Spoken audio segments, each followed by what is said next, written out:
What is up, guys? It's the Sound Alchemist, and I'm here with Gersh1. This time he's joining me. I'm not joining him. Just for the one or two of you that mentioned that in the comments. That's true. Because you guys are like, why do you always join him? Why can't it be the other way around? Well, you know what?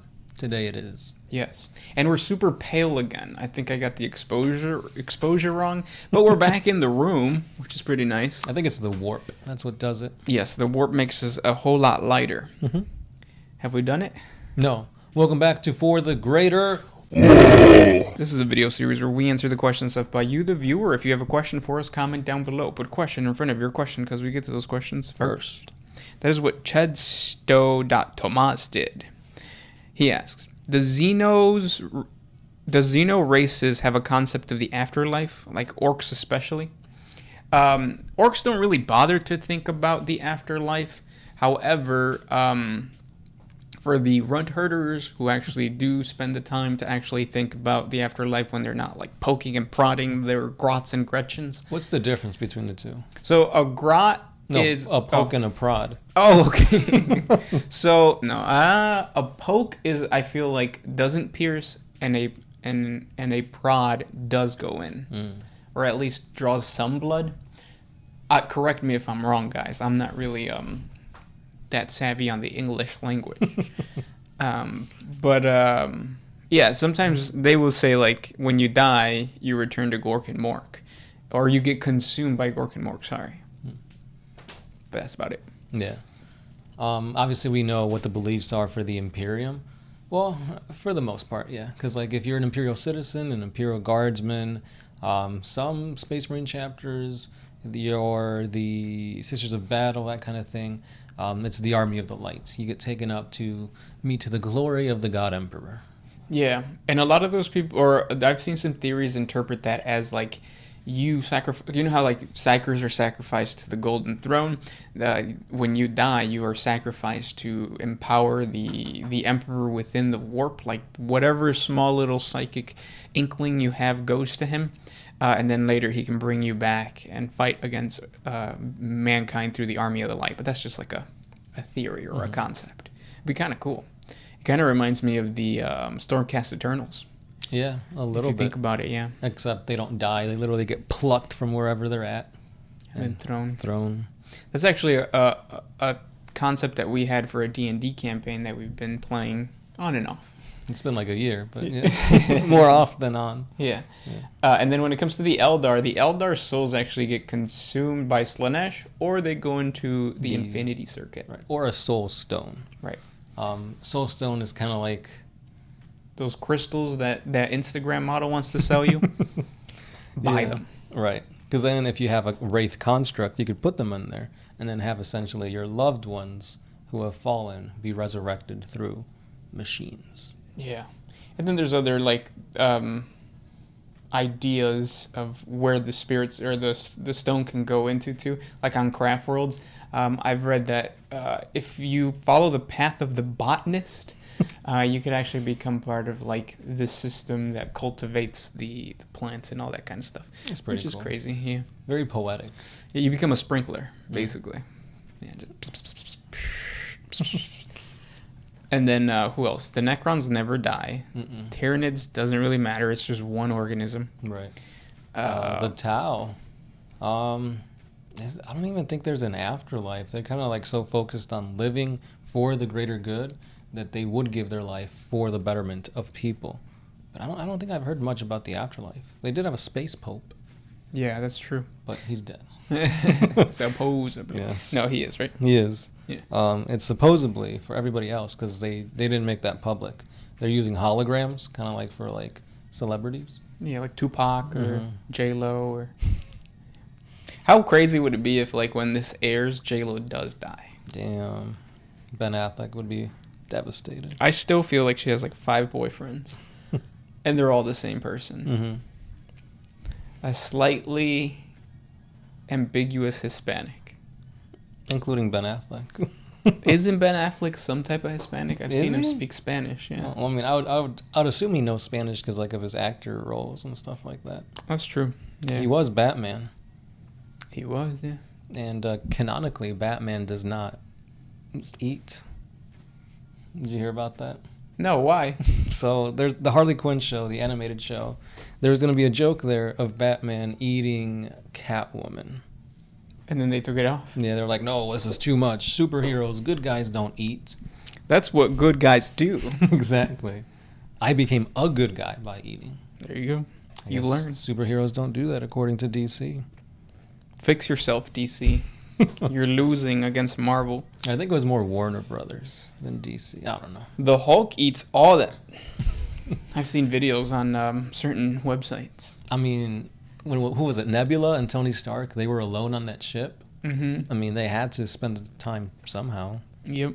It all started with that little game of, what's it, foosball? They played foosball on that? Where you make the little, thing and you, hit the Oh, thing. the little football thing? Yeah. I don't know what that's called. Next question comes from Dun Krill. Senor 1 always seems tired. Are you getting enough sleep? Keep up the good work. No, I don't think so. I also don't think that my nutrition is, well, I don't know. Who knows, man? I think I'm just getting old. Yeah, that's the thing. I wake up at 4 in the morning, go to sleep at 4 in the morning. yeah, 10. That's 6 hours. Yeah, I should be fine. I don't know why I'm sleepy. Oh, now I remember. It's because Sundays. I record these on Sundays, and then Saturday night I usually don't sleep. That's what it was. Next question. This one is by Sam Jackson. The Sam Jackson. Would regular Space Marines stand a chance against the Primaris? Do you think it would be similar to how the Thunder Warriors did against the Space Marines?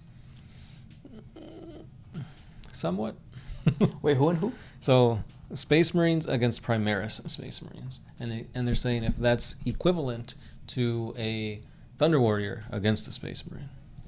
Oh, no, not really, because the Thunder Warrior was physically more powerful than a Space Marine. Strength-wise. Strength-wise, yeah. Whereas a Primaris is physically stronger than an old Marine. Mm-hmm. So it's not really the same.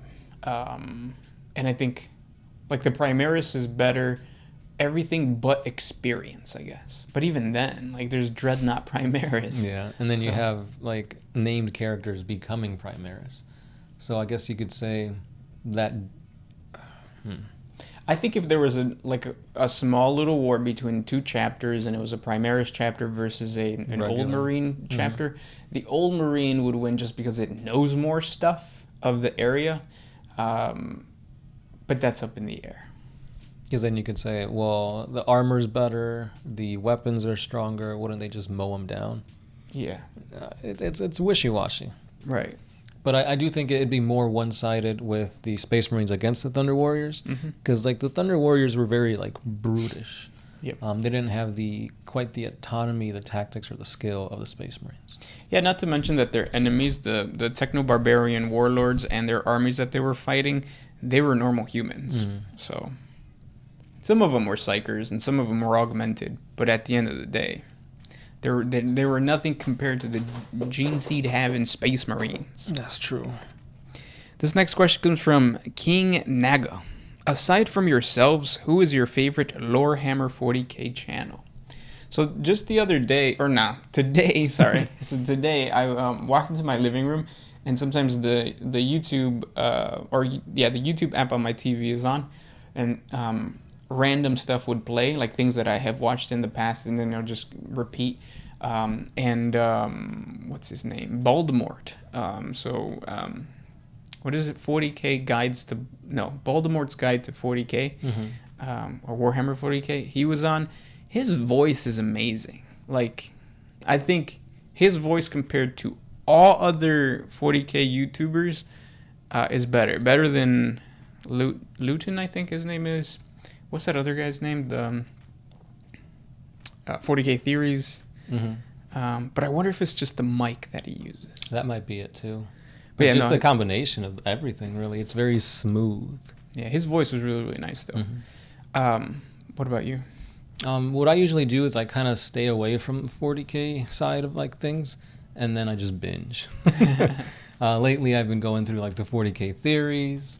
And I always forget, but I want to get into, I know it's not lore, but it's the text-to-speech device. Oh, yeah. Because the memes are everywhere, and it's I need to feel something. I need to laugh.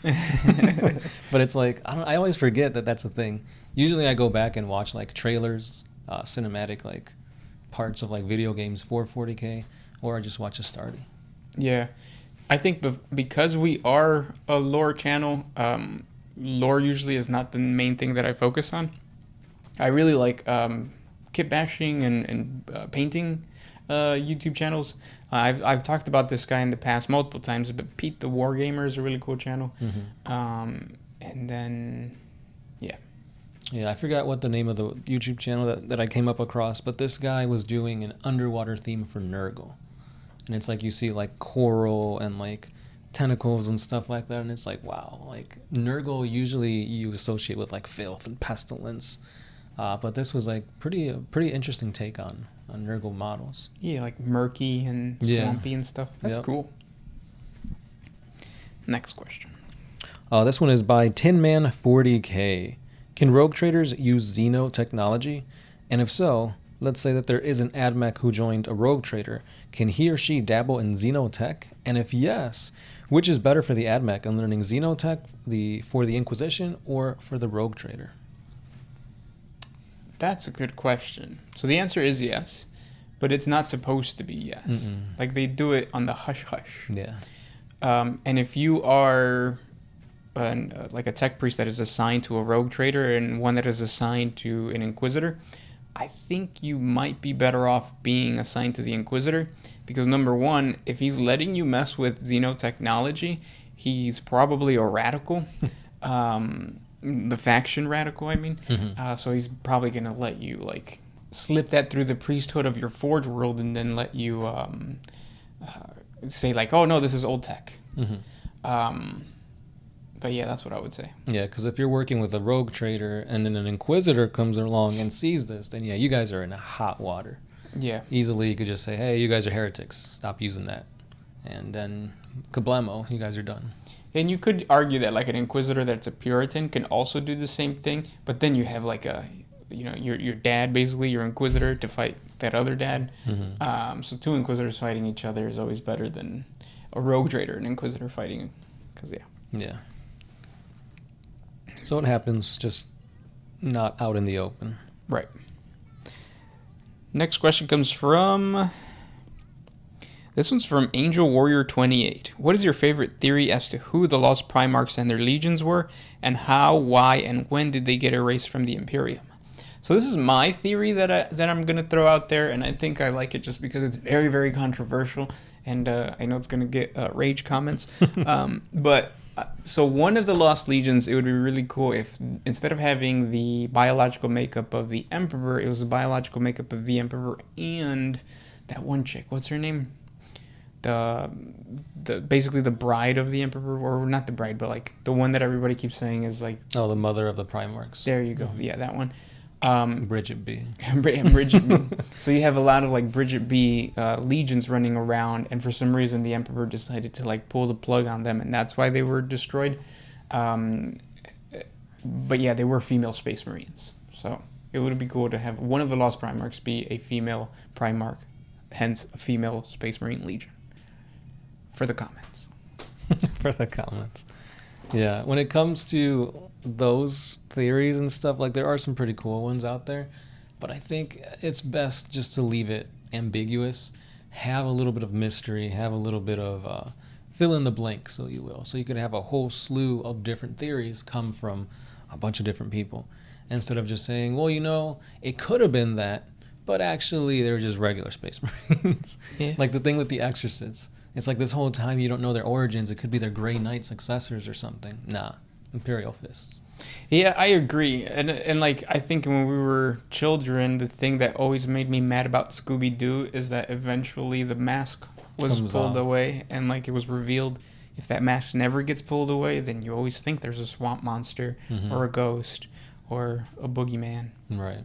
So yeah, keep the Lost Legions lost. Yeah, but to give you an answer, it'd be cool if it was like a sensei. Oh. Like the actual child of the Emperor was the Primarch, and his Space Marines were a little different because it's not coming from the gene seed of a Primarch. It came from the Emperor's son, and they might have gotten too strong or something. Oh, okay. Or too weak.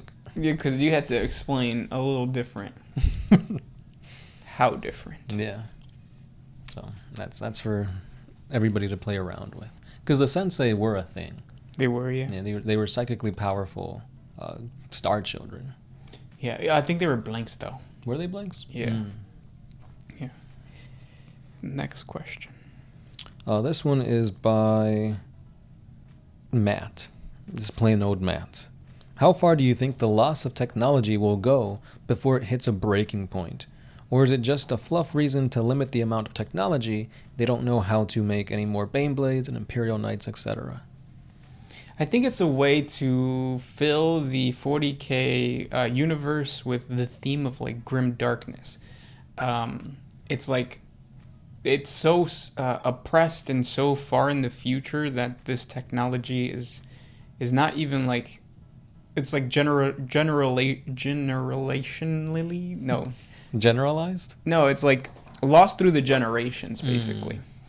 And I think it paints that picture of that grim darkness. That's the real purpose. It's not just because they want to like what you said about the land raiders and like to limit the amounts of whatever. Yeah. Because if they didn't go that route, it'd be more sci-fi than like dark. Right. Yeah. Also, when's the limit? I think the limit's probably gonna hit when or no, I'm sorry. I think the limit already is hit. Because like there are some hive cities where the furnace just completely goes out and an entire hive city is lost. Trillions of people are dead just because somebody forgot how to switch out the filter on the furnace. Yeah. So yeah.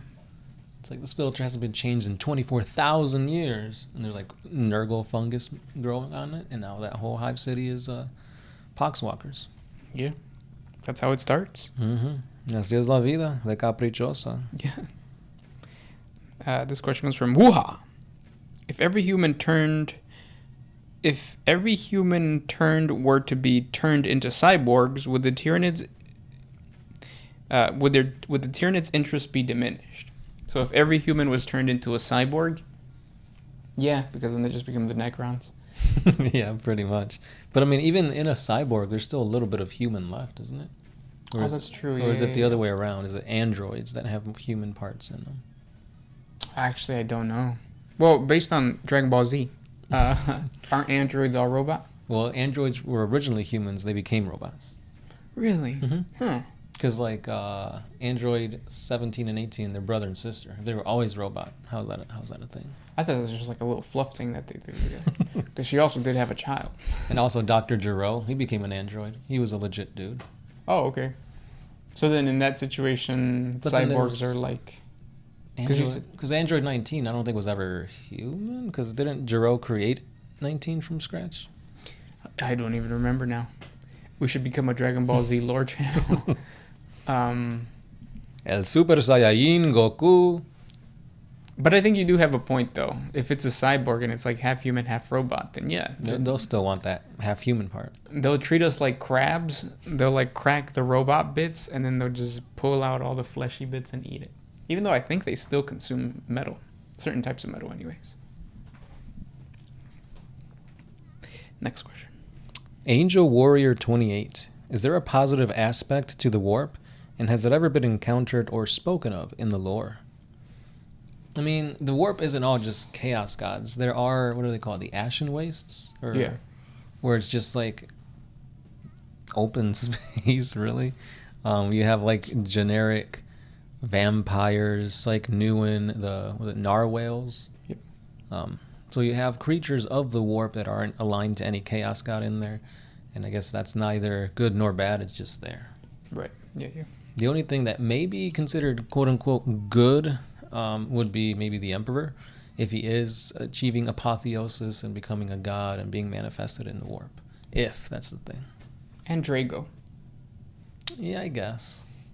But he's mostly a real thing put into the warp. Oh, that's true, I guess.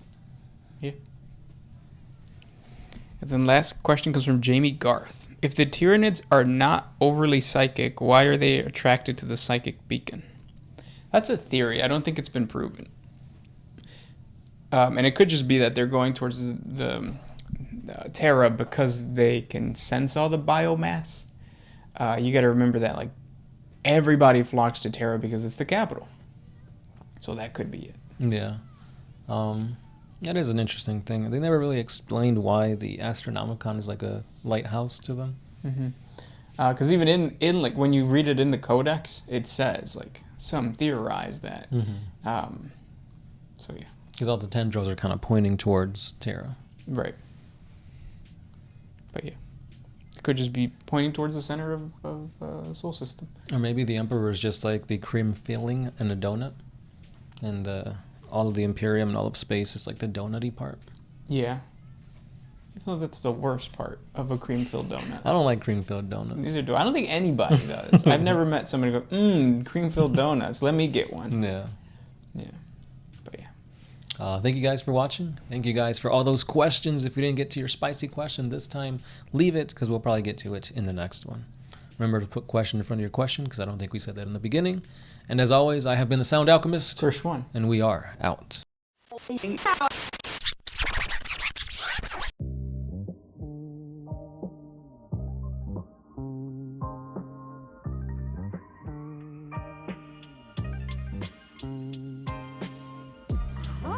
used to put my freedom first.